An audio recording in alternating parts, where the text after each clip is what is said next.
Assalamualaikum warahmatullahi wabarakatuh. Jumpa lagi dengan saya Isran di channel YouTube Isran Lau. Teman-teman, apa kabar semua? Semoga yang sedang menyaksikan video ini selalu dalam lindungan Tuhan Yang Maha Kuasa. Amin. Oke, baik teman-teman, topik pembahasan kali ini saya akan membahas tentang somasi ya. Apa sih somasi itu? Namun sebelum saya melanjutkan pembahasan, ya teman-teman jangan lupa share dan subscribe channel video ini agar tidak ketinggalan informasi tentang seputar dunia hukum dari saya. Oke, baik. Seperti yang saya sampaikan di awal tadi bahwa kita akan membahas tentang somasi ya. Apa sih somasi itu? Nah, somasi adalah peringatan atau teguran baik secara lisan maupun tertulis ya. Tujuannya kepada siapa ya?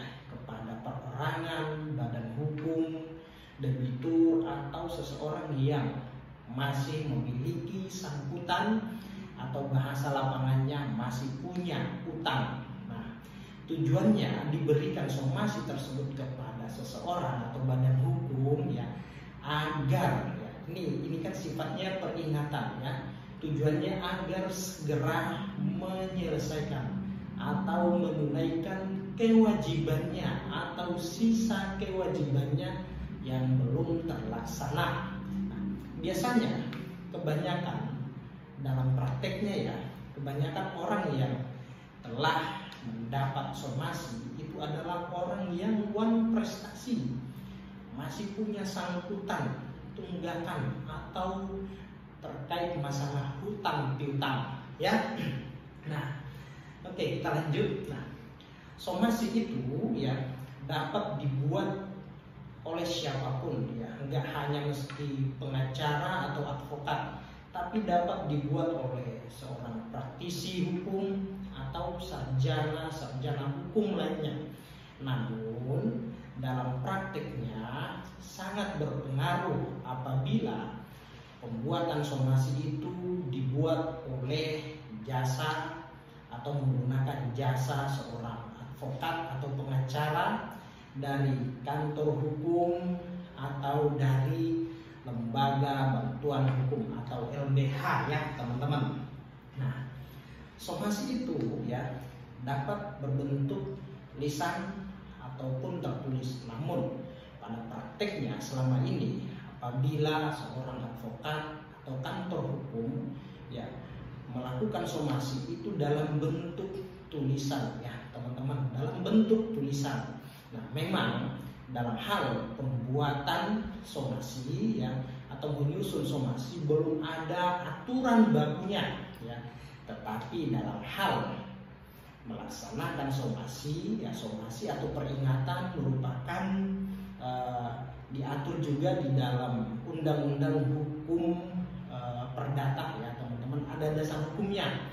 Tetapi dalam hal penyusunan membuat kerangka somasi belum ada aturan bakunya. Namun dalam hal membuat atau menyusun somasi ada hal-hal yang penting untuk kita perhatikan ya, penting untuk kita perhatikan ya. Dalam prakteknya ya somasi itu harus memuat seperti identitas pihak yang dituju. Ingat, identitas pihak yang dituju. Nah, terus kemudian identitas pengirim, siapa pengirimnya dan ditujukan kepada siapa. Nah, lalu kemudian dalam somasi itu juga harus memuat duduk perkara atau persoalan ya. Duduk perkaranya kita harus uraikan secara jelas. Nah, lanjut kemudian pada isi somasi ya memuat permasalahan dan tuntutan perintah yang tegas. Nah, kita harus menguraikan permasalahannya. Lalu tuntutan kita apa di situ? Nah, apabila pihak yang hendak disomasi telah melanggar misalkan wan prestasi atau perbuatan melawan hukum, maka kita harus mencantumkan pasal yang mengatur tentang perbuatan yang telah dilanggar. Sampaikan secara tegas gas beserta sanksinya. Nah itu ya. Nah lalu kemudian tenggang waktu ditanggapinya somasi. Misalkan kita membuat somasi, ya kita memberi tenggang waktu terhadap orang yang disomasi, misalkan 3 kali 24 jam atau maksimal ya 7 kali 24 jam. Somasi tersebut harus ditanggapi.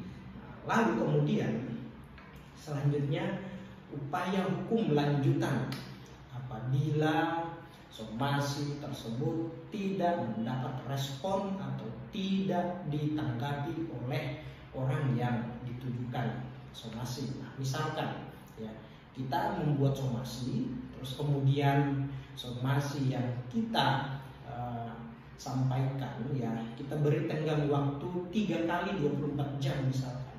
Nah ketika telah 3 kali 24 jam somasi tersebut juga belum disampaikan, ya kita sampaikan di situ, maka kita harus menentukan langkah dan sikap hukum kita.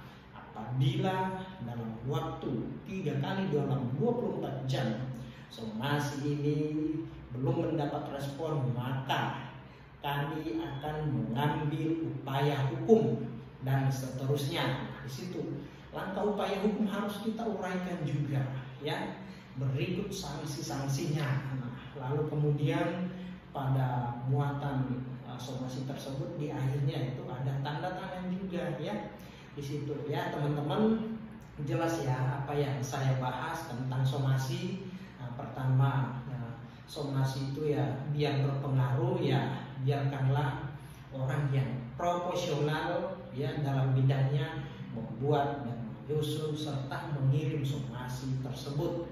Lalu dalam muatan somasi tersebut ya harus kita perhatikan poin-poin yang saya sampaikan tadi ya. Oke teman-teman, semoga informasi tentang somasi tadi ya dapat bermanfaat untuk kita semua. Ya, demikian. Assalamualaikum warahmatullahi wabarakatuh.